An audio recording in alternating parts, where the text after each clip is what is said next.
Bonsoir à toutes et à tous. La semaine de la facilitation, la Fac Week 2026, démarre à plein tube. On a déjà eu deux très belles sessions. Aujourd'hui à 12 heures avec Jacques qui recevait un, un responsable syndical qui expérimentait des formats de facilitation et de management assez avancés, et Esther qui, avec le territoire de Saint-Brieuc, a véritablement fait vivre une démarche de design fiction qui a non seulement permis d'éclairer les futurs, mais surtout d'engager les acteurs. Et il y avait en plus un très beau niveau d'engagement dans ta session, Esther, cet après-midi. Ils étaient nombreux, ils étaient combien? 26 participants sur 35 inscrits. Voilà, donc c'est beau score, hein, la semaine démarre fort et ça va continuer comme ça. Et ce soir, ce 18h30 live, c'est le moment de lancement, lancement officiel un petit peu de la semaine, il faut toujours un petit moment un petit peu fort, et puis vous pourrez vous exprimer, et surtout le lancement de notre livre blanc, deuxième édition, où on va commencer à parler de l'archipel, des différents courants, pratiques, approches, des îlots, en tout cas de l'archipel, que on va commencer à découvrir. Et ce morceau s'appelle, je vous le dis en exclusivité, s'appelle l'archipel sud. Voilà, puisque on a trouvé quatre géographies, on va faire la première géographie. Alors peut-être, la parole est à vous. Vous êtes aujourd'hui dans dans quelle ville et dans quelle vie, et peut-être mettez un mot sur votre lieu et un mot sur votre vie. Donc deux mots dans le chat, chacun, chacune, une minute pour faire un tout petit tour de chauffe entre nous. Voilà, quels sont les deux mots que vous auriez envie de partager ce soir à l'occasion de ce 18h30 live. Alors, c'est parti. Facilitatrice à Toulouse. Ah oui.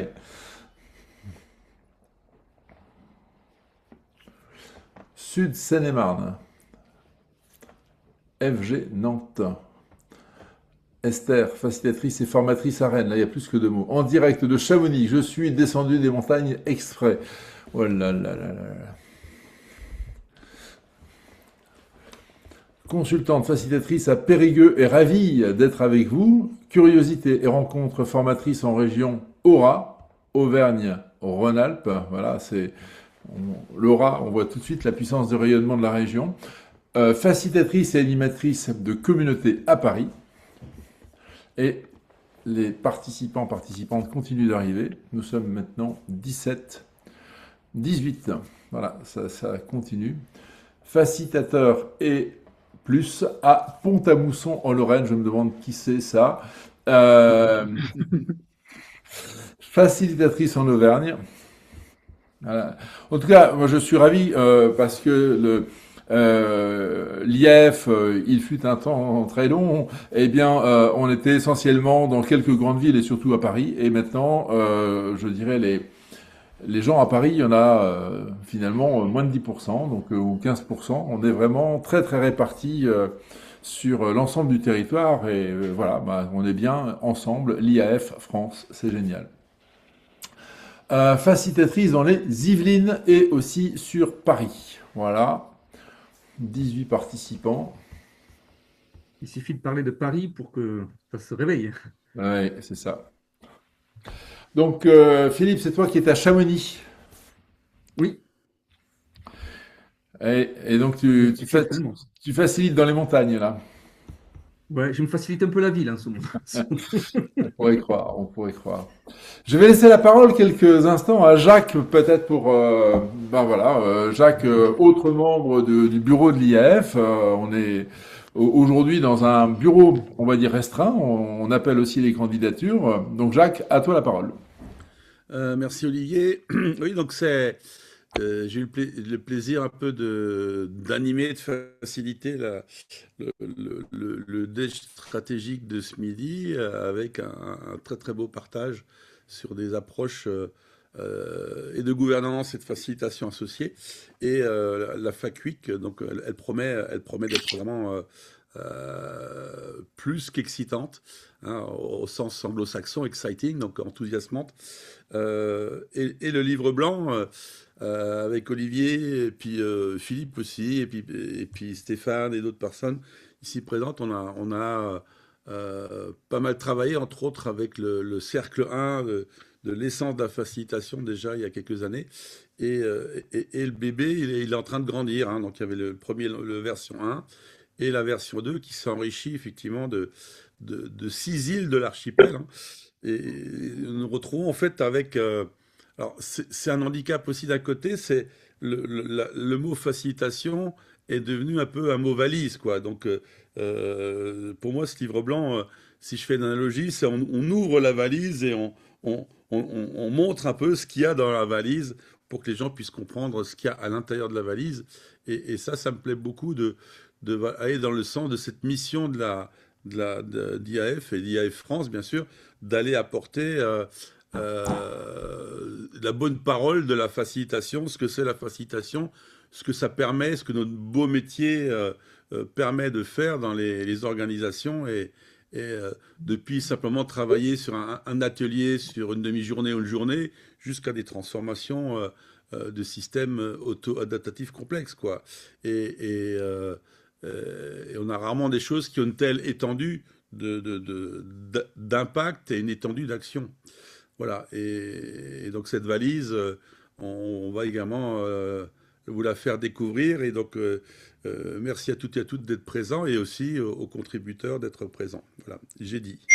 Alors justement, les contributeurs, on en a quand même un certain nombre. Le premier d'entre eux auquel je voudrais rendre hommage, c'est Éric Legrand, qui est celui qui a mis en page, édité, structuré et surtout illustré ce magnifique ouvrage. Et malheureusement, il n'est pas avec nous ce soir. Il a une autre réunion qui l'oblige. Voilà, c'est terrible d'avoir des clients. Non, c'est très bien d'avoir des clients. Mais voilà, il peut malheureusement pas être avec nous. Et nous avons avec nous aussi un certain nombre de contributeurs, de contenu, de réalisation, de mise en forme. C'est un travail d'équipe qui a mobilisé, on va dire, une quinzaine de personnes. Donc ce livre blanc, vous en avez connu la première version au mois de mai et qui est en ligne. Et si vous n'avez pas, vous aurez en ligne la nouvelle version. Ce livre blanc, donc, il a une vocation, c'est justement de clarifier la facilitation, pas forcément que pour nous, les facilitateurs, c'est surtout un document qui a vocation à clarifier la facilitation pour nos destinataires. Donc, parmi vous, lesquels sont facilitateurs, lesquels sont destinataires, peut-être en utilisant... alors, comment on pourrait utiliser une manière de se distinguer pour... voilà, ceux qui sont... facilitateur, levez la main. Voilà, faites un lever de main. On va voir, ça va permettre de compter. Voilà.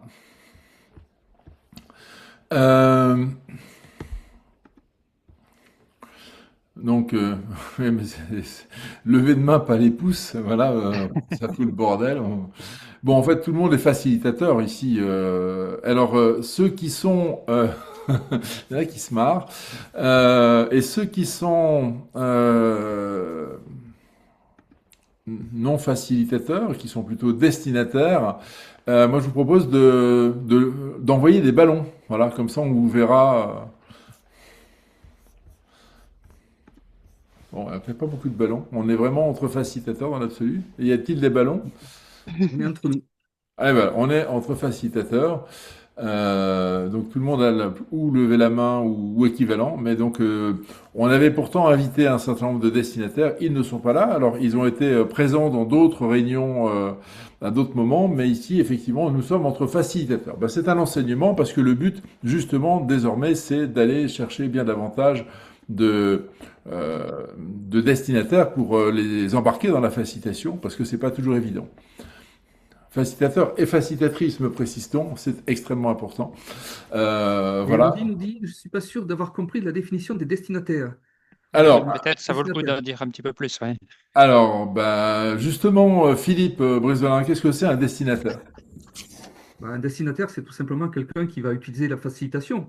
Donc, dans nos métiers de facilitateurs indépendants, c'est des clients, mais c'est plus que des clients, c'est des gens qui souhaitent ou qui pourraient potentiellement utiliser la facilitation pour leurs activités diverses et variées.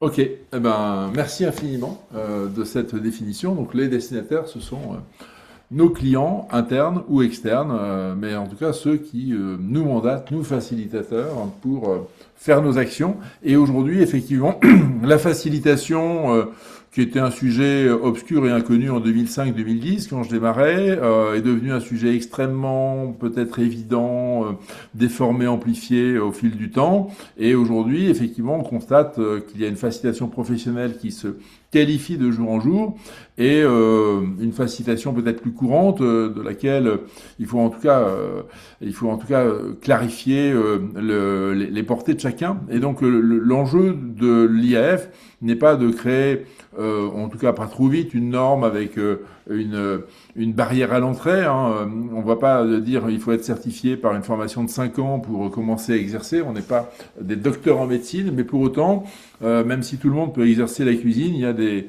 restaurants qui n'ont pas tous les mêmes étoiles, ou pas tous les mêmes spécialités, pas tous les mêmes qualifications. Et donc, en tout cas, l'enjeu est d'apporter de la clarté. Et la première clarté, c'est déjà la pédagogie de ce que nous faisons. Donc, je vais vous présenter le livre blanc de la facilitation qui, voilà, il est là, il existe.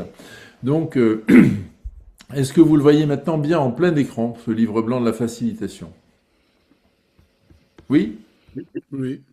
Eh bien, donc, je vais vous le mettre dans le chat dans un instant. Vous pourrez le lire puisqu'il est sur Calaméo et ça permet de tourner les pages. Donc, vous avez déjà découvert les différentes familles de facilitation, donc on a quelques fondamentaux. En fait, déjà, je vais commenter la page 2 parce que vous voyez que vous avez un certain nombre de personnes qui ont contribué, dont sont présents Sandrine Aubert, ici présente, Renaud Combe, Jacques Fuchs, alors Philippe là-bas, je pense qu'il n'est pas présent, Yann, je ne sais pas si je l'ai pas vu, il est là aujourd'hui, Olivier Réau, je pense qu'il est là, Stéphane Thérault, il est là, Sandra Tulin, elle est là. Et Natacha est là aussi, je pense. T'as oublié Laurence, tiens. Et Oui, Laurence, elle est là. Laurence Day. Laurence est là. Laurence est là aussi? Ah non, Natacha. Natacha. J'ai pas vu. Voilà. Donc en tout cas, on va dire une bonne majorité sont là.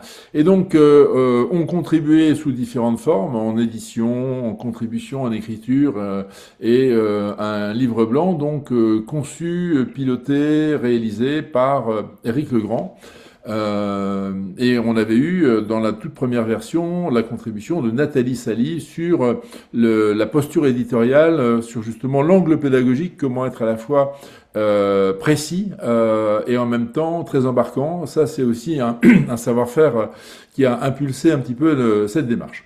Donc, la première partie, c'est sur une manière de catégoriser, et bien sûr, catégoriser, c'est toujours caricaturer les différents niveaux de facilitation, la facilitation d'action, c'est ce que à 80-90% nous faisons tous, plus ou moins, un atelier, une petite démarche, c'est une facilitation d'action. La facilitation de démarche, là, effectivement, c'est quand on enchaîne un certain nombre d'actions et que ça permet sur plusieurs mois, voire une année, parfois, de réaliser des choses qui évoluent, mais si effectivement on le fait sur un certain temps, sur beaucoup d'enjeux, sur toute l'organisation, ça devient de la facilitation de transformation. Donc vous voyez déjà dans mon énoncé que les seuils précis entre ces appellations sont assez subjectifs, mais ça permet peut-être, j'en entends, moi, d'entre nous qui disent « Ah non, la facilitation de transformation, moi, ça je fais pas. Ah, par contre, moi je ne fais que ça. » Bon. Après, chacun peut se définir, mais en tout cas, ça permet de donner des portées, des regards différents, et enfin, la facilitation de territoire. Et on est en train de travailler, c'est pas encore sorti, sur la facilitation de l'innovation, qui semble être un peu transverse à tout ça. Donc, on a un texte qui est quasi prêt, mais l'édition, tout ça nécessite encore du temps. Tout ça, passe par des compétences, les compétences du facilitateur sur lesquelles nos différents organismes de formation travaillent. Et donc, on a les core competencies de l'IAF en international qui existent. Vous pouvez télécharger sur le site IAF World les core competencies du facilitateur. Et effectivement, on les a repris ici sous une forme plus française, plus pédagogique, plus embarquante et peut-être plus actualisée. Et donc, vous retrouvez ici les 6 compétences fondamentales du facilitateur qui sont très calquées sur ces core competencies.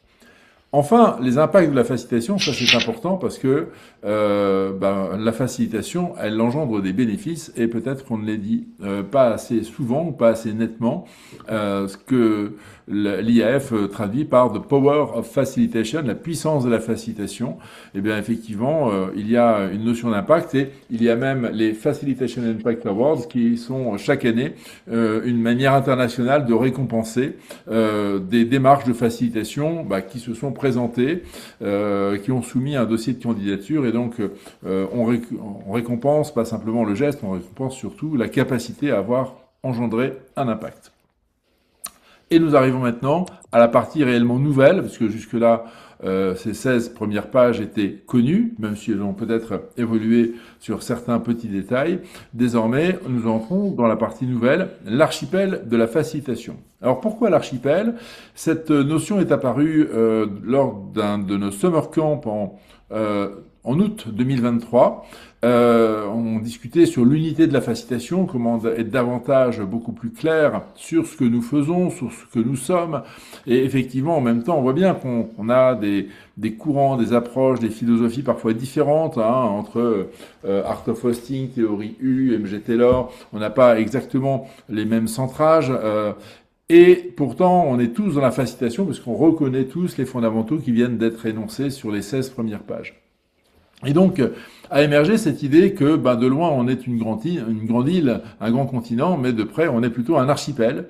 Et cette métaphore nous a tous plu parce que ça évite de pouvoir dire, on a des outils différents. Non, mais nous, on est plutôt sur des approches que sur des outils. Et donc, la manière de segmenter les îlots, parfois, nécessite de longs débats. Et après, avec cette notion d'archipel, eh bien, c'est beaucoup plus clair, en tout cas c'est beaucoup plus perméable. Donc au sud de l'archipel, puisque nous avons que 6 îlots sur la vingtaine qui est en préparation, et donc les autres sont déjà quasiment tous écrits et commencent à être illustrés, et donc nous sortons de manière aléatoire sur 6 premiers îlots, le design thinking, les dynamiques collaboratives, la facilitation professionnelle, la facilitation graphique, l'intelligence collective systémique et générative et les liberating structures. Et pour chacune de ces parties, nous avons eu un auteur de référence qui nous a aidé à l'écriture et après il y a parfois eu des co-auteurs qui ont rajouté quelques contributions. En tout cas, c'est passé entre plusieurs mains pour arriver à un article qui a sa cohérence, plus une illustration, plus une mise en édition. Et donc ici, effectivement, le design thinking, on le source dans les années 80. Et puis, on va...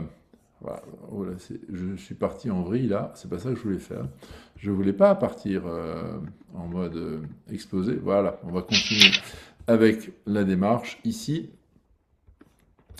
Donc, vous voyez, il y a vraiment de quoi expliciter à un profane ce que l'on y fait, et en même temps, c'est accessible, et ça a été relu par plusieurs personnes de l'art, normalement. C'est juste, si jamais vous pensez qu'il y a dans la lecture des points particuliers à questionner, eh bien, vous revenez vers nous, et on verra avec ceux qui ont contribué à chaque fois à chaque article, il faut ajuster quelques formulations, c'est jamais impossible. Ça a pourtant, ça a démarré en 2024, cette affaire. On a sorti la première édition en 2025, et donc ça a fait déjà l'objet de longues discussions, mais on ne sait jamais. Voilà, donc ensuite on termine par des exemples. Donc ça c'est pour la partie design thinking, donc écrit ici par Philippe Labat, qui a écrit plusieurs livres sur le sujet.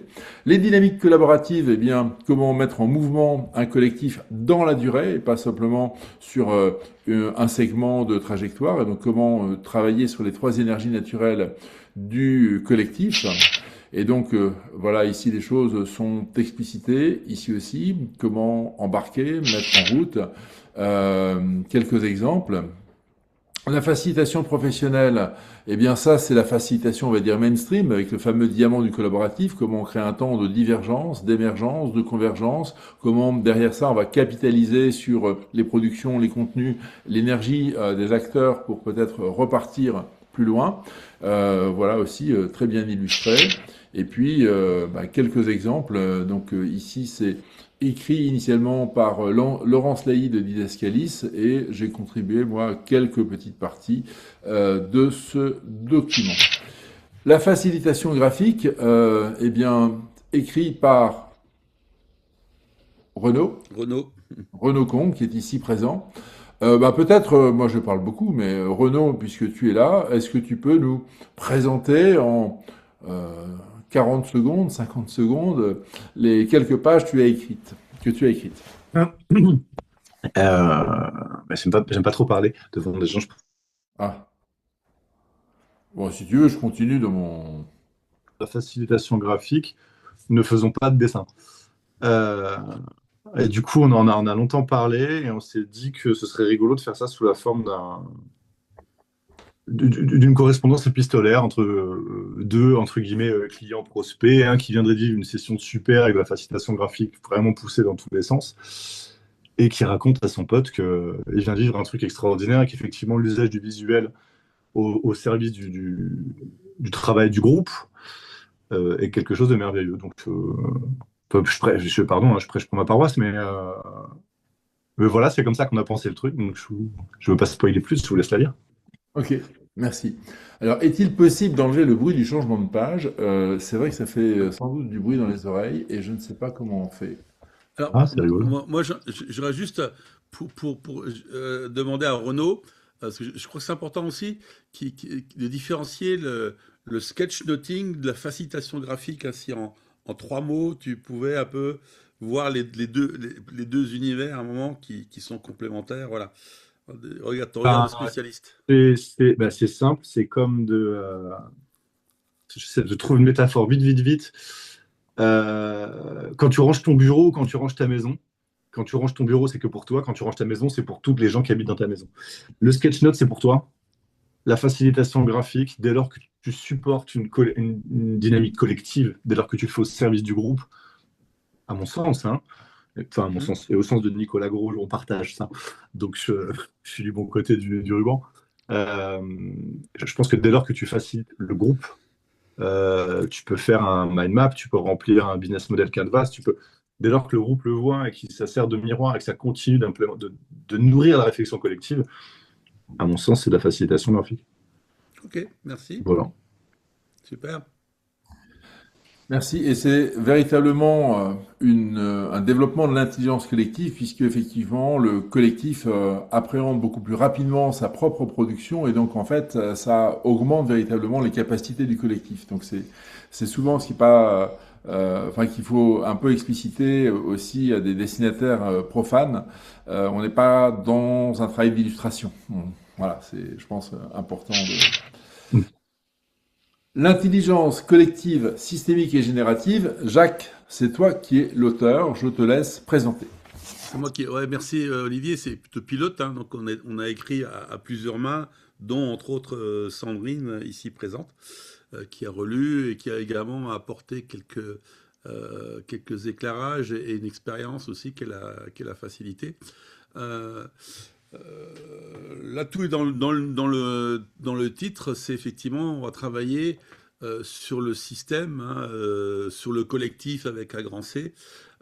Si je devais faire une analogie pour expliquer visuellement, si je prends une organisation étant un aquarium, on va avoir des poissons dans cet aquarium. Si c'est une entreprise, on a un poisson PDG, des poissons directeurs, des poissons managers, intermédiaires, ainsi de suite. Et ce qui se rapproche le plus de ce qu'on appelle le collectif ou le système, c'est l'eau de l'aquarium dans lesquels tous les poissons sont en train de baigner. Donc là, c'est une approche d'intelligence collective où on va travailler principalement avec l'eau et plus avec les poissons. Et une des caractéristiques, par exemple, c'est qu'on utilise très peu les post-it. Et donc, on est sur un métaprocessus. On voit en bas à gauche où on est six étapes principales. Et une des premières étapes qui est relativement peu courante, je me suis rendu compte, mais qui est déjà le lever les freins à l'apparition et au développement de l'intelligence collective. Donc, c'est une des premières questions dans un atelier, c'est quoi les freins à l'intelligence collective? Donc après, il y a tout un développement donc de considérer, c'est le collectif qui est le client. Donc il y a deux exemples un peu de passer de 4 nous à un nous tous, hein, donc ce que moi j'appelle du désilotage, hein, qui entre autres utilise des approches de constellation, voilà. Et là on est sur Merci. les liberatic structure.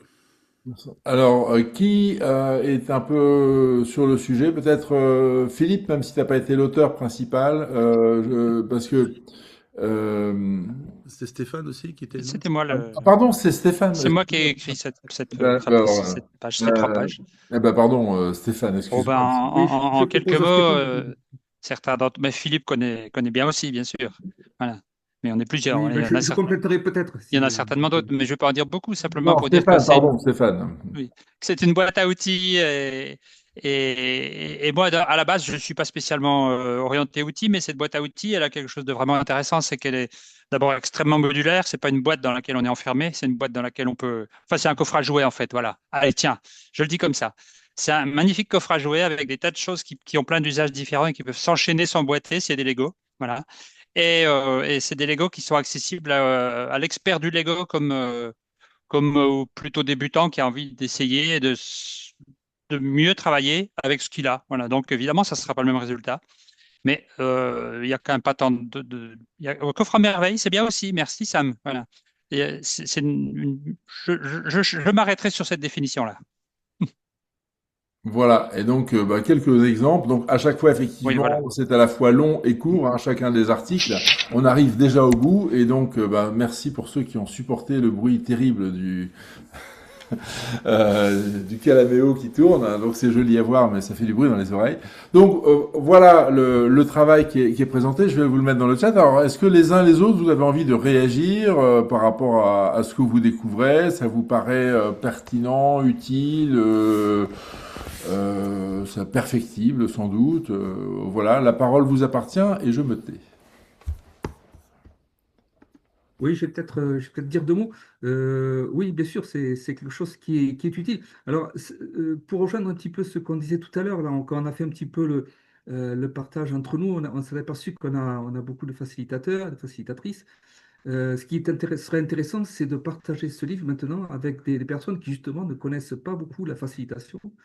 Et effectivement, c'est un super support pour faire cet essaimage de la facilitation. Donc, peut-être qu'une deuxième étape, maintenant, ça consisterait à un petit peu diffuser ce livre pour le faire connaître, de faire connaître la facilitation au plus grand nombre. Tout à fait. Alors, alors Esther. Écoutez, oui, moi j'adore cette image de l'archipel, c'est-à-dire la grande île, et quand on se rapproche, c'est de l'archipel. Je trouve vraiment l'image vraiment parfaite. Moi, j'avais coutume de dire qu'il y avait plusieurs couleurs à la facilitation, donc là, c'est encore mieux de le dire comme ça. Donc, merci pour ça. Et effectivement, je trouve que ce décryptage voilà, pour rendre accessible effectivement à un plus grand public, de comprendre qu'il y a différentes approches, que c'est vraiment une pluralité. Voilà, moi, je trouve ça vraiment très chouette et je suis ravie, j'ai très hâte de le lire. Et si vous n'avez pas déjà quelqu'un sur l'îlot Creative Problem Solving, vous pouvez compter sur moi. Ah ben, c'est l'occasion de candidater sur. Je pense qu'on va découvrir des îlots auxquels on n'a pas forcément encore pensé. Jacques. Oui, bah, ça va faire un 21e îlot. Et en fait, je voulais juste rajouter un élément de contexte, c'est que souvent les livres blancs ou les livres sur la facilitation sont souvent adressés aux facilitateurs, aux facilitatrices. Là, effectivement, dès le départ, c'est l'intention, c'est justement j'allais dire, entre guillemets, le grand public, hein, les utilisateurs, les responsables RH, les dirigeants d'entreprise, les managers. Donc, ce livre blanc est vraiment orienté utilisateur, quoi. Donc, dans un esprit de vulgarisation et de faire justement découvrir ce que c'est la facilitation et la puissance des impacts que ça peut avoir, quoi. Alors, je voulais juste rajouter ça. Mhm. Alors après la facilitation graphique, je lis la facilitation musicale, la musique comme levier de facilitation. Je ne connaissais pas ces talents-là chez toi, Renaud, mais tu vas peut-être nous les faire découvrir. Faut que tu ouvres ton micro, Renaud. Ah, je dis avec plaisir. Avec plaisir. Très bien. Juste en 3 secondes, il y a un TED, un vieux TED d'un monsieur qui s'appelle Julian Treasure qui vous explique les 5 manières dont la musique affecte votre psyché, votre rythme cardiaque, Et en fait, si tu as pigé ça, c'est dégueulasse, hein, mais comme un marionnettiste, faire bouger un groupe, lui assigner une couleur émotionnelle, c'est diabolique, mais c'est puissant. Voilà, j'ai fini. Tu veux bien mettre le nom dans le Ouais, chat je te mets là? ça tout de suite. Merci. Mais il y a une vidéo qu'on arrive à trouver sur le net où tu as un chanteur américain qui fait découvrir la gamme pentatonique à un public, alors Oui, qu'il ne connaît pas en sautillant. Mais J'adore. c'est Bobby McFerrin, Bobby c'est encore McFerrin, autre ouais, chose. Bobby exactement. McFerrin, Bobby c'est fabuleux, mais McFerrin. c'est un petit peu autre chose. Mais oui, oui. Ouais. Ouais, Ah c'est bah là, fabuleux. C'est fabuleux aussi, hein. bah oui, parce que les gens, il leur fait chanter des notes dont il n'a pas donné la référence au groupe, tu vois. Mais le groupe ressent le truc et sait qu'il va chanter. Absolument, et génère la note qu'il n'a pas apprise, toi, si tu veux dire. Ça, c'est facile à trouver, ouais. Oui. La facilitation par les LLM, bah oui, on est un certain nombre à y travailler et en tout cas il y aura une expérimentation cette semaine que je mènerai avec Stéphane de Marquette qui s'appelle Hybrid Vibes et c'est une combinatoire entre des moments d'intelligence collective classique et de l'IA et comment l'un peut accélérer l'autre et surtout comment l'humain a toujours finalement la souveraineté un petit peu sur ce qui se passe. On va pas se dissoudre dans le LLM pour autant. Voilà. Anne-Laure Beau. Peut-être juste avant, peut-être expliquer un peu ce qu'est le LLM. Ah, C'est vrai que c'est un sigle un peu Large barbare. Language Model, je pense qu'on est un peu inondé de ces terminologies, mais c'est vrai que c'est toujours utile de préciser, c'est effectivement l'IA générative, l'IA qui parle mieux que vous et moi et qui en 4 millisecondes vous structure 3500 caractères, voilà, et donc vous donne une puissance cognitive incroyable et en même temps vous dépossède un petit peu d'une part de vous, donc ça questionne toujours. Mais donc comment dompter l'animal? Anne-Laure Beau.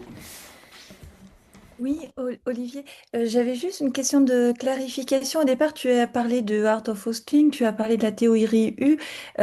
Comment est-ce que du coup vous l'articulez dans ce livre blanc? Alors très très bien, les articles sont écrits, ce sont des gens de Art of Hosting qui ont écrit l'article Art of Hosting, ce sont des spécialistes de la théorie U qui ont écrit pour la théorie U, et donc c'est prêt, c'est simplement que notre équipe éditoriale a besoin de temps, comme on fait tout aujourd'hui avec nos heures perdues, puisque je rappelle, l'IF, on n'a pas 40 salariés sur un plateau à la Défense, ni même dans une belle ferme du Poitou. On fait tout ça en hors d'heure, le soir, la nuit, le week-end. Donc la bande passante a fait que on n'a pas réussi à tout faire d'un coup, donc on le sort par petits morceaux. Et en fonction des articles qui étaient à corriger, qui étaient prêts, là on pensait en sortir 10 pour cette fois-ci. Et ben on en sort 6, mais on les sort bien. Voilà. Donc ils vont pas tarder, ils sont prêts. D'accord. Et du coup, vous mettez pas ça vous mettez ça en courant de facilitation et je pensais à l'appreciative inquiry aussi. Donc, est-ce que en fait ça va faire une cartographie? C'est ça? J'ai peut-être loupé. J'ai Non, mais peut-être ton questionnement est extrêmement pertinent parce qu'effectivement, on pourrait dire Liberating Structure, c'est une boîte à outils, Art of Hosting, c'est tout sauf une boîte à outils, c'est une philosophie, c'est une pensée, c'est une approche. Et ben en fait, tout ça, ça s'appelle des îlots. Comme ça, on est tous d'accord qu'on est dans le même archipel et si je commence l'article sur le sujet X ou le sujet Y en disant nous sommes une boîte à outils ou nous sommes une approche, c'est OK, on est dans un îlot. Comme ça, on évite de commencer à surstratifier de concepts. Le but, c'est que nos destinataires nous lisent. Et donc, après, si quelqu'un veut faire une thèse de doctorat sur la manière, enfin, l'épistémologie profonde de la manière dont se pense, donc on pourra se rappeler. Parce que des gens qui animent ce genre de sujet entre nous, il y en a. Mais pour nos destinataires, on a voulu faire simple. C'est plus la carte Michelin que la carte d'état-major. Merci. C'est clair. Merci, Olivier. Mais je sais que il y a un moment, on va se prendre les pieds dans le tapis par certains côtés, mais voilà, notre but à l'IAF, c'est de rendre lisible et attractif la facilitation et de sortir de certaines grilles de lecture. Donc voilà, que chaque îlot se mette sous son plus beau jour et si tous les îlots sont super clairs et attractifs, je pense que la facilitation progressera. Voilà, c'est ça en tout cas notre pari. Mm. La petite bonne nouvelle que j'ai à vous annoncer, c'est que normalement, Éric Legrand devrait nous rejoindre d'ici 25 minutes à peu près. Il aura terminé sa réunion et vous pourrez voir qui se cache. Voilà. Est-ce que alors après, s'il y a plus d'autres remarques sur le contenu, le contenant, on voulait un peu aborder avec vous l'usage parce que alors d'abord, vous pouvez tout à fait le relier avec de la dorure d'or et le mettre en exergue dans votre salon ou dans votre bureau ou dans votre lieu de facilitation. Donc ça, c'est un premier usage. C'est pas forcément l'usage qui aura le plus d'impact.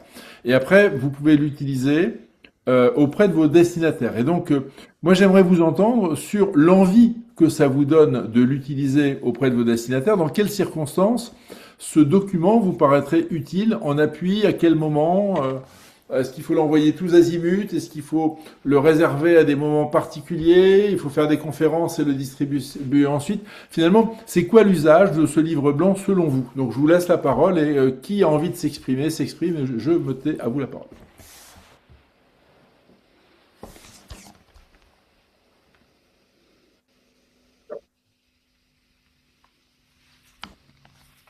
Peut-être pour lancer. Ah, mais je vois qu'Esther a levé la main, pardon. J'attendais de voir Esther. si d'autres parlaient parce que j'ai déjà contribué tout à l'heure, mais bon, Non, non, vas-y. ne voyant pas de main se lever.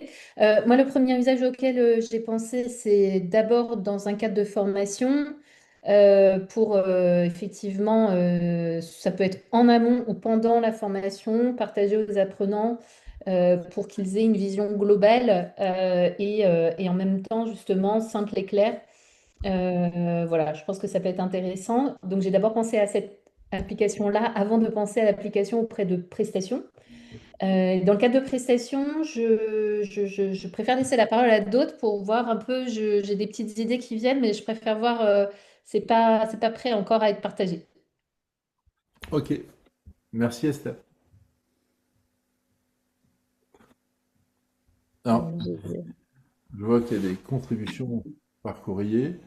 Il y a Natacha. Natacha lève la main. Oui. Ah, Natacha. Oui, bah pour rebondir sur ce que disait Esther, moi je l'ai imprimé la première version, je l'avais relié et je l'avais offert à des participants lors d'un atelier de découverte un petit peu de l'approche de la facilitation lors d'un World Café.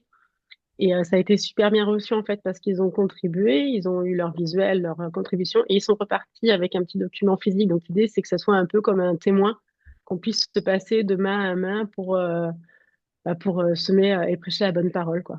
Voilà. Et donc, je ferai la même chose avec cette deuxième version et je pense que lorsque je serai sur des réunions professionnelles ou sur des choses comme ça, voilà, pour présenter l'activité, bah, je remettrai le document physique parce que je trouve que ça reste plus finalement que le côté dématérialisé. Ça commence à manquer un peu, le fait de toucher des objets et finalement, c'est très, très bien reçu. Donc, voilà, petit tips. Donc, support de vulgarisation dans le cas de prospects pour permettre aux clients de mieux comprendre en quoi consiste et ce qui est possible, très bien. Pour réveiller des vocations, très très bien.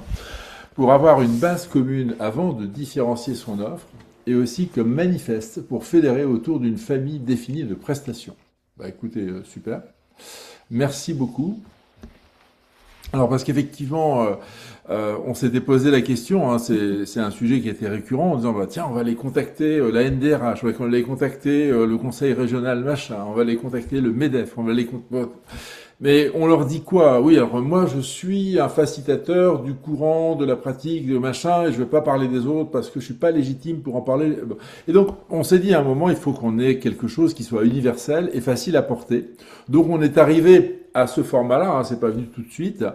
Donc vraiment, nous, on serait très très preneurs de vos retours d'usage, dans quelles conditions ça, justement, peut-être aussi éveiller ou clarifier des relations, des demandes. Et peut-être qu'on pourrait, je pense à ça en vous écoutant, hein, sur le site de France Facilitation, mettre une sorte de forum où on pourrait partager les usages, les idées, les choses qui ont été reconnues. Enfin voilà, je ne sais pas ce qu'on peut faire, mais ça va être intéressant de se donner des idées dans quelles conditions on pourrait aller être proactif avec nos destinataires. Voilà un petit peu ce qui me vient. Alors tu peux en dire un peu plus, Viviane. Donc est-ce que Viviane peut peut-être prendre la parole et s'exprimer? Mais oui, bien sûr, avec plaisir.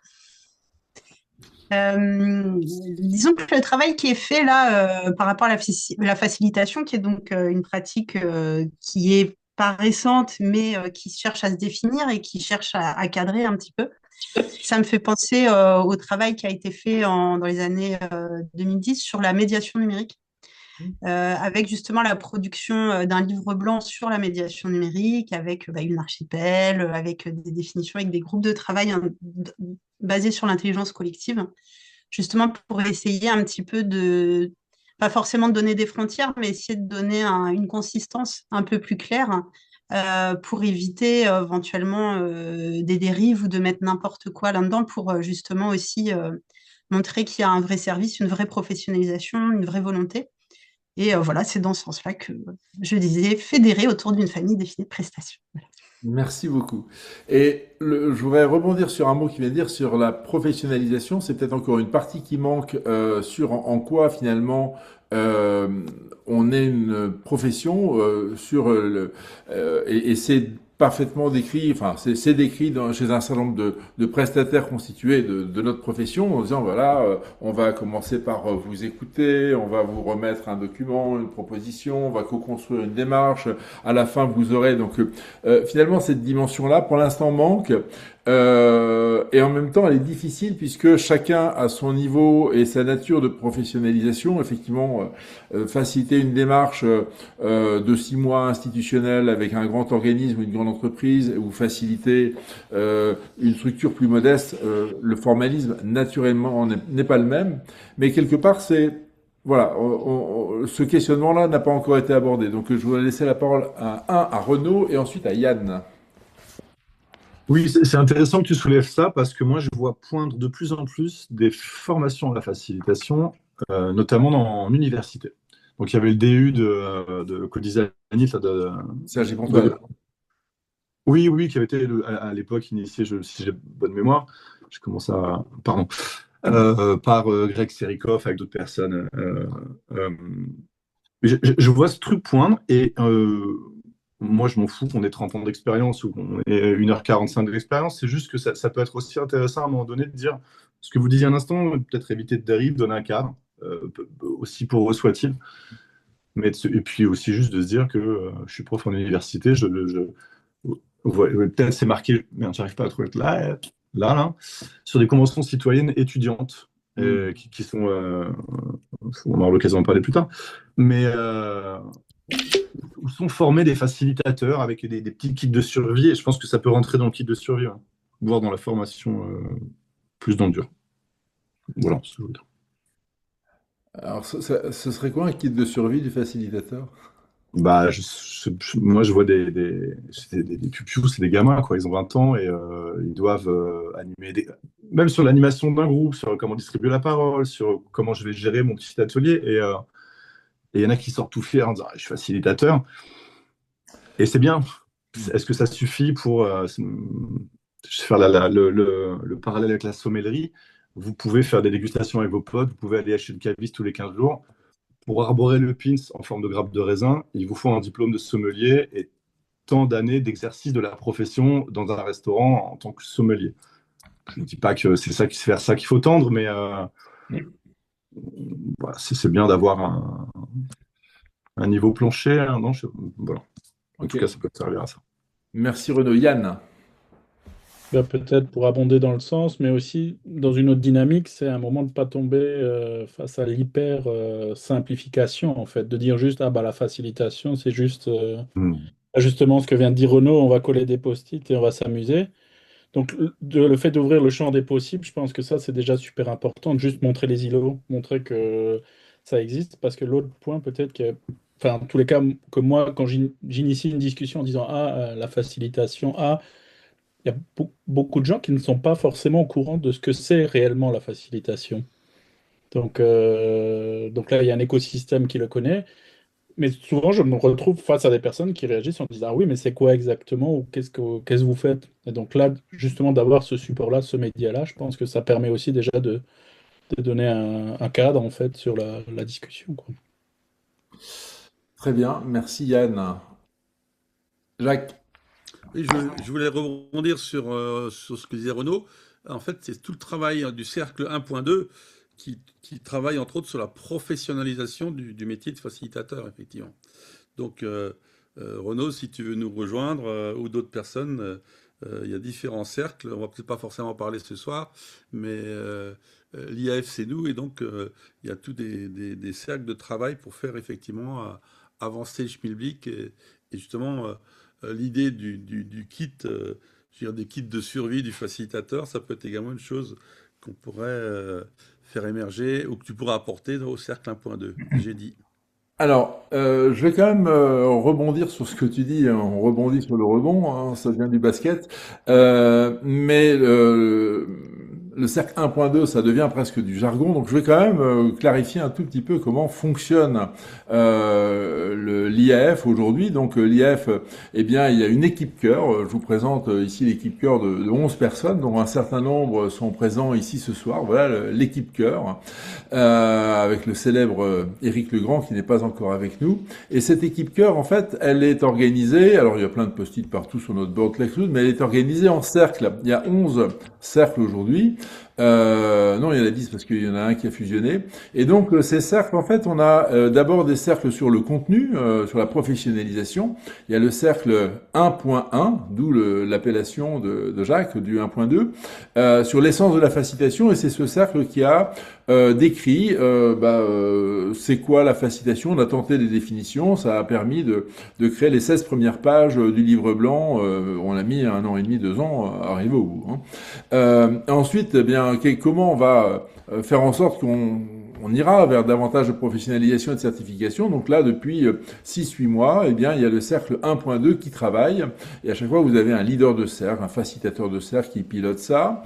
On a derrière cette dynamique des contenus, une dynamique des acteurs avec France Facilitation. Vous voyez fleurir un certain nombre d'événements, de offres, de machins, etc.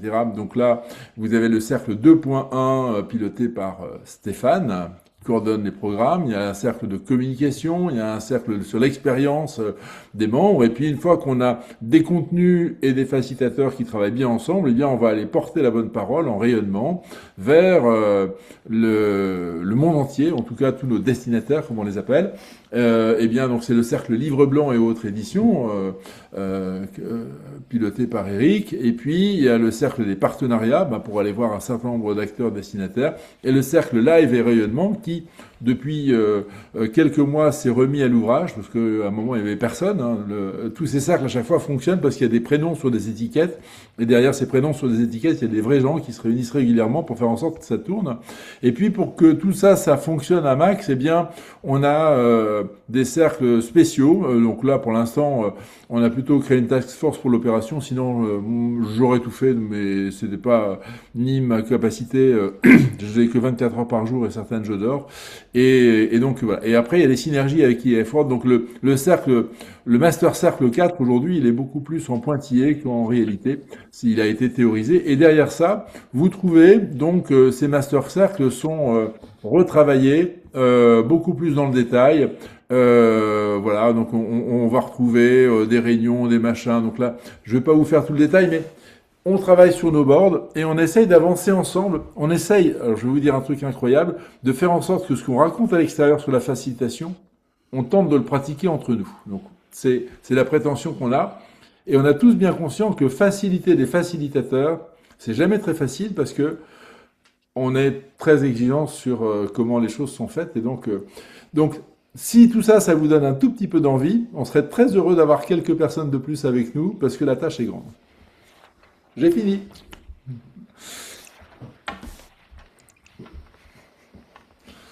Bon, ça va, j'ai éteint toute la dynamique. Non, mais c'était bien de le dire. Voilà. Moi qui fais partie de ces cercles, je suis d'accord. Voilà. Surtout que le livre blanc est le résultat du travail de plusieurs cercles. Oui, en plus, oui. Ouais, on Bien arrive sûr, il y a bien. de la transversalité. Enfin, il y a beaucoup de choses qui se rejoignent. Voilà. Hmm. Voilà. Bon, alors, ça représente combien d'adhérents l'IAF? Alors, il y a deux manières de compter. Il y a les abonnés France Facilitation en France, il y a à peu près une centaine de personnes qui aujourd'hui ont pris leur membership, donc c'est 100 euros par an, voilà. Et donc avec ça, vous participez à toutes les activités d'IAF France. Il y a des activités visibles comme les off, il y a des master labs. La semaine dernière, il y avait un master lab avec Olivier Zara qui a beaucoup plu aux participants et aux participantes.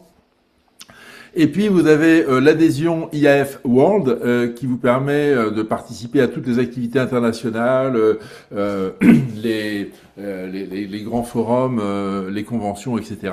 Et donc ça c'est $200. Donc avec le cours du dollar canadien, on n'est pas extrêmement à 200 euros, on doit être à 175, quelque chose comme ça, de mémoire. Voilà un petit peu les conditions. Et là-dessus, des facilitateurs présents, des facilitateurs IF World présents sur le sol français, ça va être 25. Donc on pourrait dire qu'aujourd'hui, IAF au niveau intramuros, membres à jour de cotisation et internationaux, donc on est sur 125 personnes. Et après, il y a tous ceux qui participent régulièrement, qui ne sont pas forcément membres, qui viennent au off, etc. Et je pense que ça va être encore une centaine de personnes de plus en moyenne. Et après, je crois que la base ASO Connect, on doit avoir 350 personnes inscrites dans la base, qui ont été un jour membres ou qui ont participé à des événements significatifs qui sont stockés. On sait combien de facilitateurs et facilitatrices en France. Alors, je suis pas sûr qu'il y en ait trop. Moi, c'est pas le discours que je tiendrai. Tout dépend comment on analyse le sujet. On parle de quelques milliers, genre 5-6 000 professionnels, tels que je l'entends, et des gens qui ont mis le descripteur facilitateur ou facilitatrice dans leur profil LinkedIn, là, on est en dizaines de milliers. Et donc, je vais peut-être laisser parler Jacques là-dessus, parce que je crois que Jacques avait fait une étude plus précise. Et ton micro est fermé. Voilà, avec le micro ouvert, ça va mieux. J'avais commencé à regarder il y a un an et demi, mais je crois qu'on peut plus le faire. J'avais fait une recherche sur LinkedIn avec le mot-clé, donc le dièse facilitateur et dièse facilitatrice. Avec le mot-clé facilitateur, j'ai eu 36 000 réponses. Et avec le mot-clé facilitatrice, j'avais plus de 130 000 réponses, quoi. Donc, il y avait des gens qui avaient le mot facilitateur ou facilitatrice dans leur descriptif LinkedIn. Donc, effectivement, c'est peut-être dans ce sens-là où Natacha dit trop avec, effectivement, où le mot valise, effectivement, n'est pas forcément utilisé à bon escient, un peu comme vous allez chez Orange, vous avez un coach qui va vous aider à choisir votre téléphone, quoi. Donc ça, on a un peu la même chose. Donc facilitateur, on peut faciliter plein de choses. Voilà. Donc juste de donner cet éclairage-là. J'ai dit. Bon, en tout cas, le sujet de la professionnalisation est important et donc bien évidemment, il faut que nous soyons tous de plus en plus professionnels pour impacter nos clients et je pense que tous ceux qui sont ici sont dans cette exigence. Après, effectivement, comment on délivre des formations qui permettent de faire des gens qui vont au bout du sujet, et pas simplement des gens qui ont quelques notions. Et après, c'est aussi bien que des gens aient quelques notions. Je pense au kit de survie, s'il y a quelques pratiques de facilitation qui se diffusent à des gens qui sont managers ou autres, c'est très bien parce que la manière de poser une réunion ou autre, c'est utile. Et le deuxième sujet, c'est combien de personnes ont conscience que la facilitation pourrait leur rendre service. Je fréquente la NDRH depuis 1 an et je rencontre beaucoup de DRH. Ma statistique est très simple. Sur 10 DRH, il y en a un qui connaît la facilitation, qui adore et qui est client et tout va bien. Il y en a un autre qui a eu une expérience un peu moyenne avec la facilitation à l'époque de l'entreprise libérée ou de choses qui n'étaient pas très finies et très enthousiastes et donc la personne en est un peu revenue et il y en a, on va dire, 8 sur 10 qui connaissent vaguement, voire pas du tout, et qui en tout cas sont pas très demandeurs. Et quand on leur dit ce que c'est, ils disent « Ah ouais, c'est super, c'est intéressant ». Et donc, moi je pense sincèrement qu'on a un immense océan bleu dont on n'a pas conscience. Et donc, d'où le livre blanc aussi, si on allait davantage expliciter comment Ça permet non seulement de traiter des sujets complexes, mais d'embarquer les acteurs et de rendre les collectifs moteurs de leur propre projet. Je pense que, voilà, on a beaucoup à faire. J'ai terminé mon grand plaidoyer. Je parle beaucoup ce soir, en fait. Pour un facilitateur, c'est...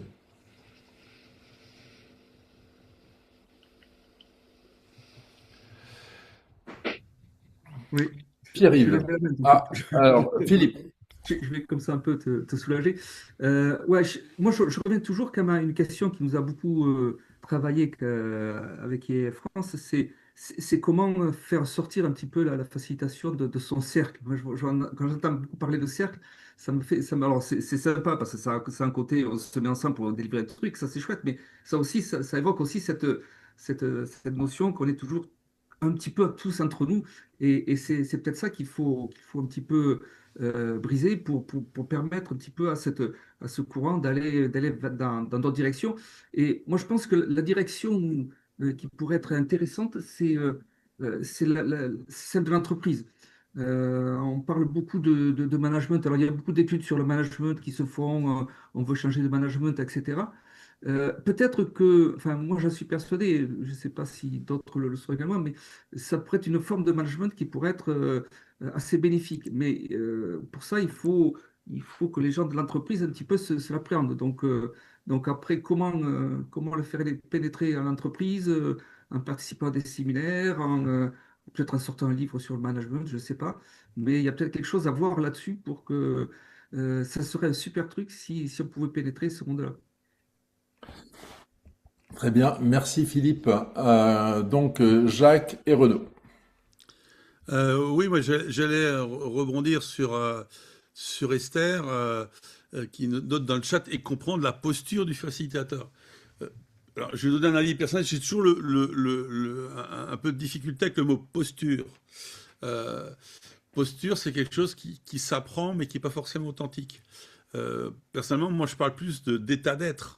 C'est un état d'être, hein, pour moi qui est, et si on avait Pierre Paris avec nous, je crois qu'il serait d'accord avec moi aussi, c'est un état d'être qu'on a besoin d'avoir en tant que facilitatrice et facilitateur, et qui va bien au-delà d'une simple posture qui est quelque chose qu'on peut apprendre et qui peut être inauthentique d'ailleurs, hein, qui est souvent le cas inauthentique.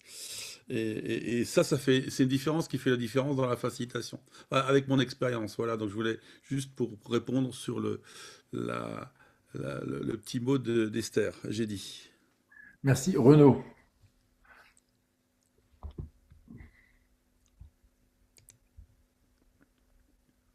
Renaud, Pas ton micro est coupé. Je rebondis sur ce que disait Philippe sur le fait de le diffuser en entreprise. Et oui, c'est bien, mais j'ai l'impression que le privé s'en est largement emparé. Je vais faire le vieux daron. Quand j'ai commencé en 2004, on bossait pour des grosses boîtes du CAC 40. Aujourd'hui, la communauté de communes de mon bled organise des ateliers collaboratifs. Et je trouve ça merveilleux avec ce que ça a de bon de mauvais. Donc j'ai l'impression que le privé a bien compris ce à quoi ça pouvait lui servir, même si les gens de l'époque ont un peu oublié que c'était un levier puissant. Ce que je vois de plus en plus aujourd'hui, et c'est peut-être du fait de prendre de l'âge, c'est l'utilisation de la facilitation dans des démarches enfin dans des, comment dire simplement, civiquement, au service de vivre ensemble, de la démocratie.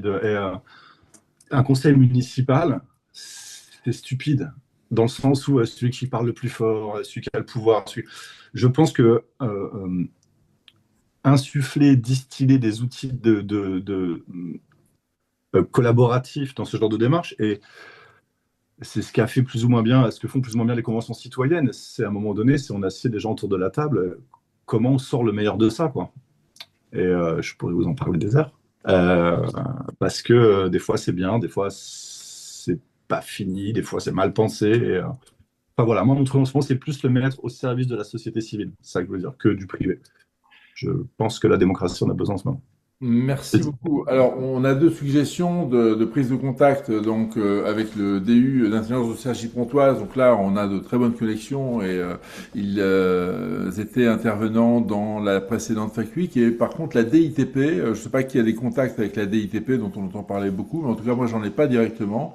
Et effectivement, ça peut être l'occasion de diffuser aujourd'hui le livre blanc. Il a vraiment vocation à être diffusé, hein. On cherche pas à le vendre sous le manteau. L'idée, c'est vraiment de le diffuser. Donc, si vous avez des contacts, n'hésitez pas à rencontrer des gens qui ont un caractère officiel comme ça, parce que on va tous grandir avec ça. Et la facilitation, et aussi tous ces acteurs qui sont parfois dans certaines structures, hein, on rencontre des structures de facilitation interne qui doivent convaincre tous les jours de ce qu'elles font. Et donc, en tout cas, l'an dernier, on avait été pas mal apprécié dans la première version du livre blanc par des facilitateurs internes de conseils généraux, hein, de départements, qui nous avaient dit le plus grand bien de l'usage de ce livre blanc.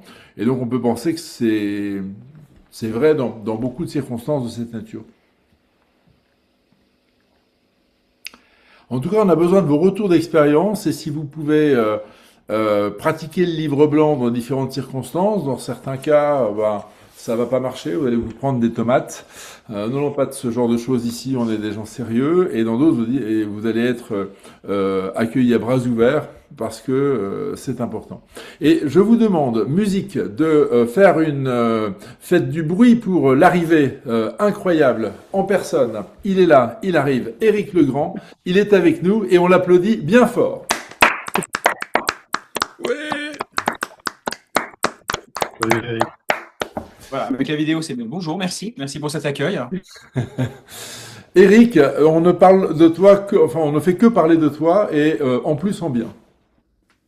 Bah, c'est déjà pas mal. Voilà. Pour démarrer l'année. Donc, merci. Voilà. Donc, on a présenté ton ouvrage, que ça avait été 3 ans de travail très important. Alors, c'est vrai que paradoxalement, ce n'est pas que mon ouvrage, c'est pas mon ouvrage, il y a évidemment des auteurs. Renaud est là. Salut Renaud. Voilà. Donc voilà, les auteurs sont là. Il y a Jacques, Renaud, je vois pas tout le monde là tout à coup. Bon, Stéphane est là ou pas? Il était là. Il était là. Voilà, ok. Voilà, donc non, après il y a le travail de fond. Des personnes qui ont écrit les articles, donc ça c'est important. Il y a d'autres articles qui sont déjà écrits, qui sont en cours de relecture et donc qui pourront sortir d'ici fin mars. Et normalement, voilà, on va pouvoir sortir régulièrement, enfin, en tout cas de manière structurée, un certain nombre d'articles. Donc surtout, n'hésitez pas. S'il y a des sujets qui vous passionnent et sur lesquels vous avez envie de partager, il reste encore quelques pages libres. Il reste une infinité de pages libres, parce qu'on peut aller jusqu'à combien de pages dans l'ouvrage?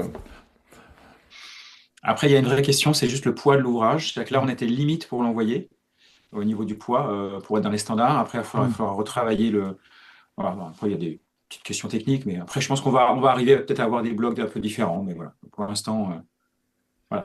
Et surtout, n'hésitez pas, si vous avez une âme de relecteur, de relectrice, si vous voulez participer, bonjour Esther, n'hésitez pas, vous échangez, vous m'envoyez un message et comme ça, je peux vous mettre dans la boucle pour que vous puissiez participer et collaborer à cette œuvre commune. Voilà, donc on cherche autant des auteurs que des chasseurs et des chasseuses de fautes d'orthographe. De coquilles. Et ça, c'est Stéphane est auteur, et Stéphane est un fin chasseur, parce qu'il a trouvé des choses à droite à gauche, il a le regard du laser là-dessus. Excellent. Jacques, un petit mot. Oui, moi j'aurais une question à Eric. Salut Eric. Oui. Sur une calibration entre 1 et 10, ton degré de satisfaction de ta production, de tes graphismes et tout ça. Voilà, donc je voulais savoir un peu ton retour là-dessus. Ok, alors je vais dire 8 sur 10. 8 sur 10, pourquoi? Parce que après, je pense qu'il y a certains articles qui auraient mérité d'avoir des dessins, des illustrations en plus. Je pense notamment le tien, Jacques, sur la partie méta. Le paragraphe méta aurait mérité d'avoir une illustration avec un point de recul par rapport à cette notion. Voilà. Donc après, c'est des questions de temps. Et à un moment donné, il faut arbitrer dans le choix entre la mise en page et créer, mettre une illustration, faire un dessin. Voilà, donc voilà, c'est pour ça ce 8 sur 10, c'est qu'il y a des endroits où j'aurais voulu, où il y avait des idées et de la matière, mais à un moment donné, le trop est l'ennemi du bien. Donc l'objectif, c'était de faire un 80% parfait, mais pas un 100%. Il y aura la version 3 pour ça. Déjà, comme notre cher président, Monsieur Olivier Réau, ici présent, a des attentes en matière d'articles, d'autres articles, parce qu'il y a des articles MG Taylor, il y a des articles, il y a plein d'autres choses qui sont déjà écrits et donc qui n'attendent que fébrilement d'être mis en page pour être disponibles. Voilà, il y a déjà ce flux-là à assurer, mais après, voilà, s'il y a de l'énergie et de la disponibilité, n'hésitez pas. C'est ça. Faut installer time doubler sur le planning pour doubler. Non, ça marche pas. Voilà, bah écoute, est-ce que les uns et les autres vous auriez des questions ou des points à soulever auprès d'Éric, maintenant qu'il est là?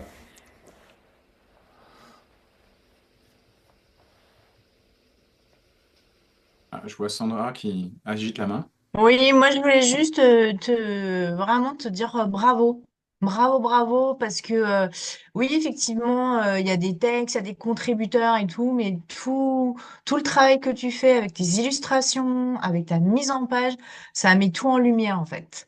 Et sans cette partie-là, on ne serait pas capable aujourd'hui de présenter un livre blanc. Donc vraiment, bravo. Merci Sandra. Ouais, je plus sois parce que je sais moi aussi faire des documents Word de 60 pages que personne ne lit. Et le but, c'est la diffusion, c'est pas parce que du talent de contenu ici sur le sujet, je pense qu'on en a tous beaucoup. La capacité à diffuser, c'est autre chose. Pierre-Yves Legrand. C'était une question, parce que j'aime bien la question de Yann. Est-ce qu'il y a d'autres initiatives équivalentes dans les autres IAF? Ah, dans les autres IAF, alors c'est une très très bonne question. Je participe au chapitre mensuel des leaders de chapitres européens.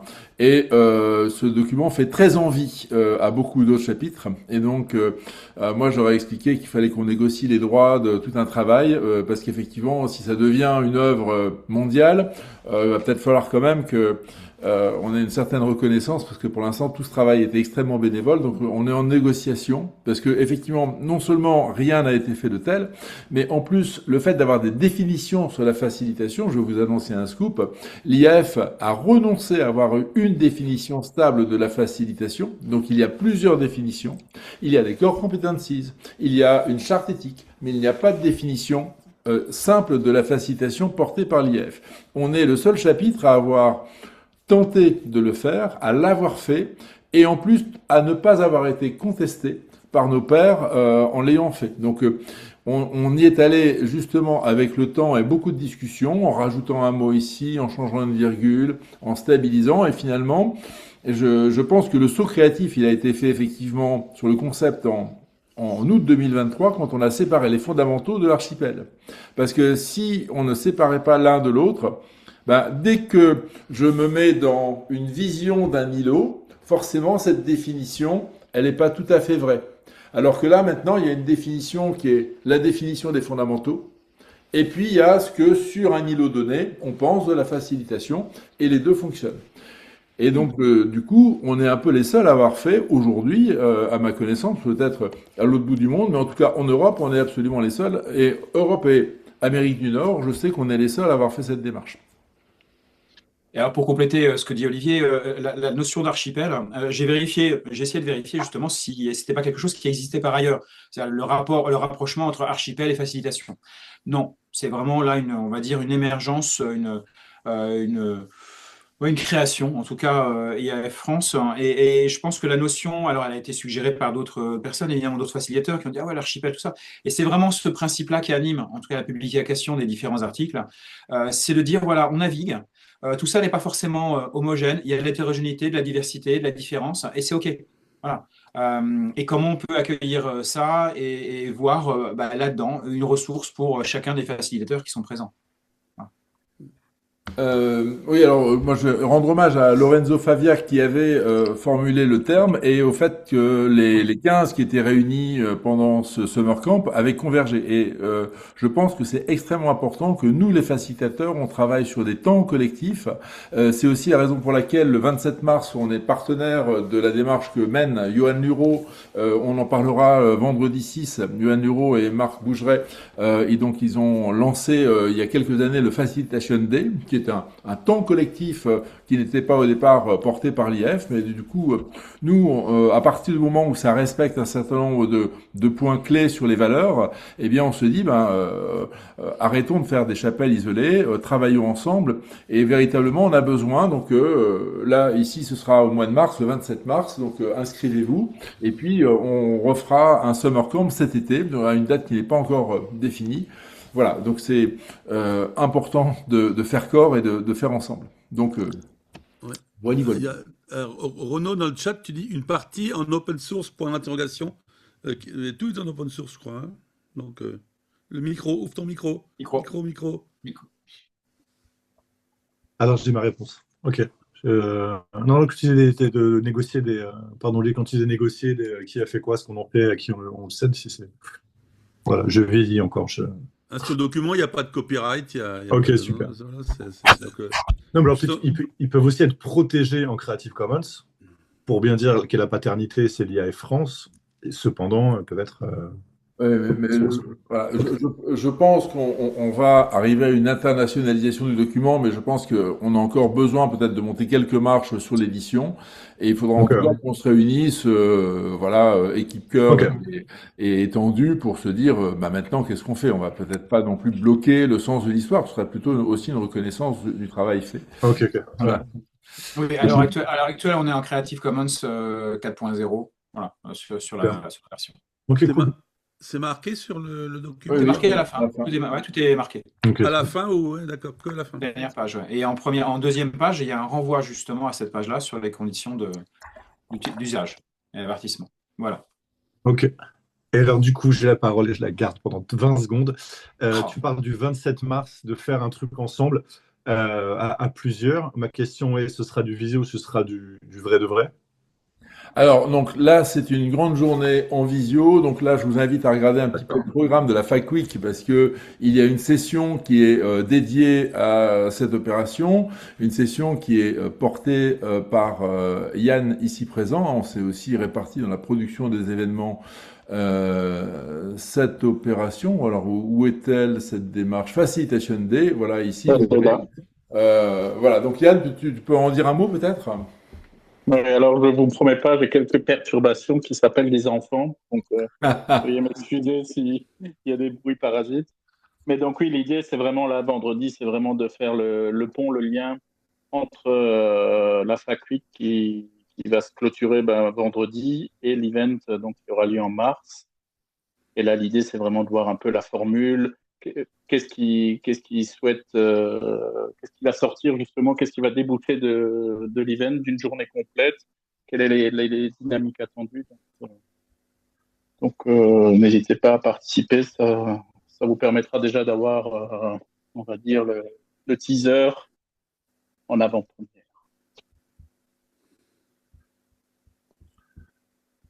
Voilà.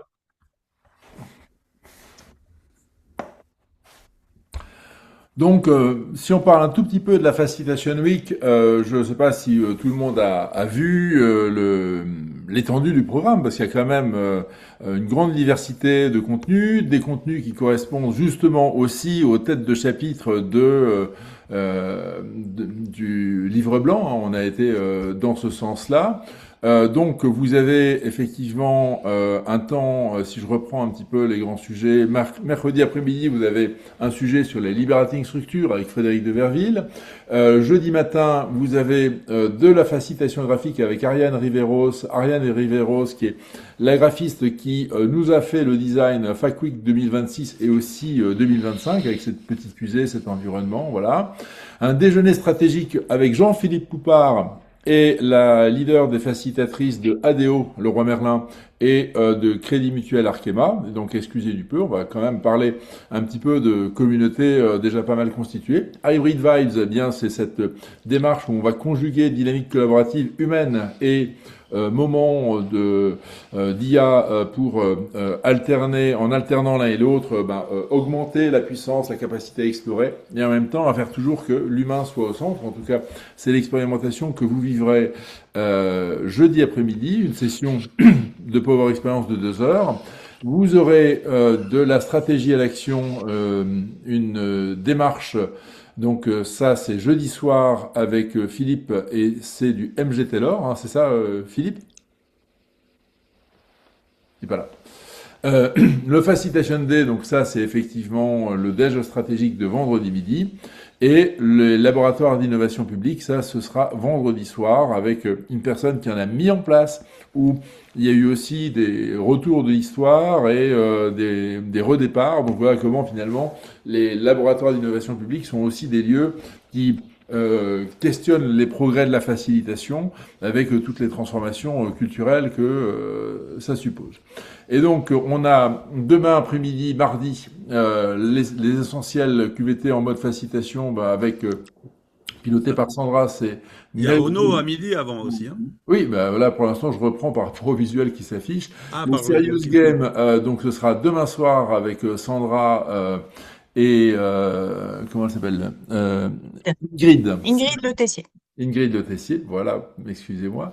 La facilitation graphique, donc effectivement demain avec Renaud, à ne pas manquer, et effectivement comment dans des sujets complexes et subtils, la facilitation graphique fait toute la différence. Renaud, un petit mot? Un petit mot, je suis pas du tout prêt, c'est demain midi, je suis large. Qu'est-ce que je peux vous dire? Si, ce que je dis dans le pitch, c'est la facilitation graphique en entreprise avec des gens qui ont les mêmes sociotypes, qui savent tous lire et écrire et qui parlent tous peu ou prou du même sujet, c'est une chose. La facilitation graphique, quand vous adressez à un panel hyper large tiré au sort de la société française, avec les niveaux intellectuels, cognitifs propres à chacun, ça devient vraiment intéressant. Voilà. Merci. Et donc là, c'est l'enjeu de saisir un petit peu les différents niveaux de portée pour, là aussi, peut-être pour nous, facilitateurs, affiner le discours auprès de nos destinataires. Hein, qu'on dit, oui, vous voulez me mettre en plus un facilitateur graphique? Écoutez, on est 180, ça va peut-être... voilà, comment trouver les arguments qui font mouche. Et après, les gens qui ont expérimenté disent, ah ouais, ça a fait toute la différence. Et oui, voilà. Donc, comment on sait le dire avant, ça c'est important. Innovation Game demain avec Raphaël Goumeau sur voilà comment finalement les jeux collaboratifs deviennent des leviers d'engagement du collectif. Futur en mouvement, c'était cet après-midi avec Esther, j'en ai parlé en ouverture. Le livre blanc, c'est maintenant. La gouvernance, la culture, c'était ce midi. Et le 100% Codev, ce sera donc vendredi matin. Là, c'est vraiment dédié aux facilitateurs pour faire un Codev entre facilitateurs. Les facilitateurs souvent créent les conditions de Codev pour les autres. Et bien, de temps en temps, se créer des conditions pour nous-mêmes. Ça peut faire du bien, c'est en tout cas tout le pari de Stéphane. Voilà. Mercredi midi, nous aurons une petite entreprise qui s'appelle SNCF Réseau, qui a un sujet crucial qui est la sécurité. Vous savez, quand il y a un boulon de desserré quelque part, ça peut faire des drames. Donc il y a une culture de la sécurité qui est intense sur des dizaines de milliers d'agents. Eh bien, le monsieur que reçoit Jacques, eh bien, c'est celui qui est responsable de la sécurité et lui mise sur la facilitation pour passer d'une culture de la norme obligatoire à une culture de l'engagement et de l'intelligence des acteurs. Jacques, un petit mot peut-être sur cet invité exceptionnel? Oui, il travaille sur. Il est bien sûr commencé déjà à mettre de la facilitation à la SNCF, vu la structure assez pyramidale. Donc il y va progressivement. Donc il a déjà commencé à travailler, partagera au niveau de son équipe. Et ensuite, il y a 2 groupes de travail où il prévoit de commencer à implémenter la facilitation avec effectivement des acteurs transverses, hein, puisque la sécurité, ça impacte. Ça impacte également tout ce qui est travaux avec les entreprises partenaires qui travaillent. Également, il y a des gens avec des choses avec NJ, avec RATP, avec des choses comme ça. Donc il est en train de mettre tout ça progressivement en place pour pas, dirais-je, trop secouer le cocotier, parce que la culture qu'on apporte dans une approche vraiment participative et collaborative dans la facilitation, c'est pas forcément la culture de base dans l'entreprise, quoi. Donc ça peut aussi une transformation culturelle qui met en place progressivement. Et j'aime bien utiliser cette analogie de la mayonnaise. Et ça, moi, je pense souvent ça. Quand on commence la mayonnaise, on commence tout petit avec un œuf, un peu de moutarde, et puis on commence à touiller, à mettre de l'huile, et au fur et à mesure, la mayonnaise grandit. Donc voilà, donc c'est des choses qu'il est en train. C'est un défi, effectivement, de mettre ça en route et de transformer la façon de penser, l'état d'esprit, effectivement, lié à la sécurité. Voilà, j'ai dit. Merci Jacques, et on termine par le dernier panneau, hein. Les choses ne sont pas dans l'ordre, mais c'est comme ça. Vendredi à Oui, 14 les heures. articles ont été modifiés, donc du coup, ça a tout désorganisé l'ordre chronologique. Voilà, on fera mieux la prochaine fois sur l'édition. Il y a des paramètres certainement à mettre dans WordPress pour faire en sorte que les choses se mettent nickel les unes en face des autres. Mais en tout cas, bah, la sérendipité marche très bien de découvrir comme ça dans un ordre dispersé. La Power Experience donc de vendredi, c'est sur 3 niveaux d'intérêt. Comment la facilitation vient au secours du cadre agile des sphères un peu informatiques et IT d'un grand opérateur télécom.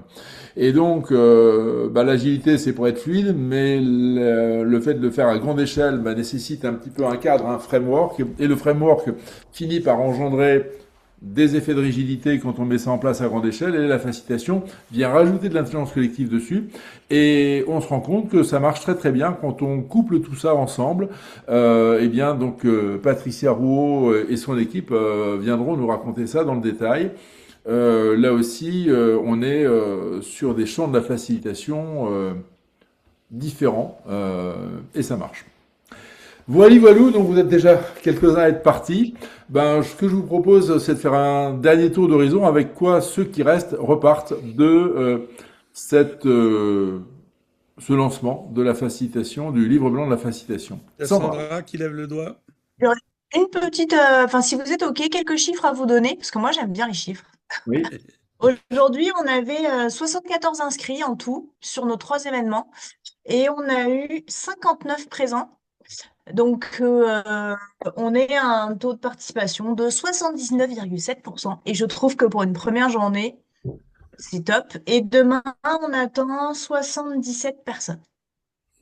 Yes. Voilà. Donc, on verra Célébration. si on réussit aussi. Donc, je me suis dit que c'était bien de finir là-dessus. Voilà. Ouais. Et donc, je finis avec de la fierté pour ce travail collectif. Merci Sandra. Merci beaucoup. Qui d'autre? Un petit mot chacun, et puis comme ça on s'en va gaiement. Allez, Viviane. Eh ben, merci beaucoup pour cette découverte. Et donc, moi, je ne connaissais pas l'IAF il y a encore une semaine, hein, donc j'arrive là pour découvrir. Donc, voilà, et ce que je découvre me conforte dans bah, tout ce qu'on a pu dire, hein, la professionnalisation, la qualité des documents produits et des échanges. Donc, je suis ravie de participer à cette semaine avec vous. Je me suis inscrite à plusieurs événements et je vous remercie beaucoup pour votre travail. Merci Viviane, on te remercie de ta participation active. Merci. Qui d'autre? Allez, Renaud. Bah, moi, j'ai envoyé un dessin dans le chat. Je pense que ça vaut 1000 mots. Oh. Ça, c'est un point de vue. Merci. Merci beaucoup. Alors, il est où le dessin?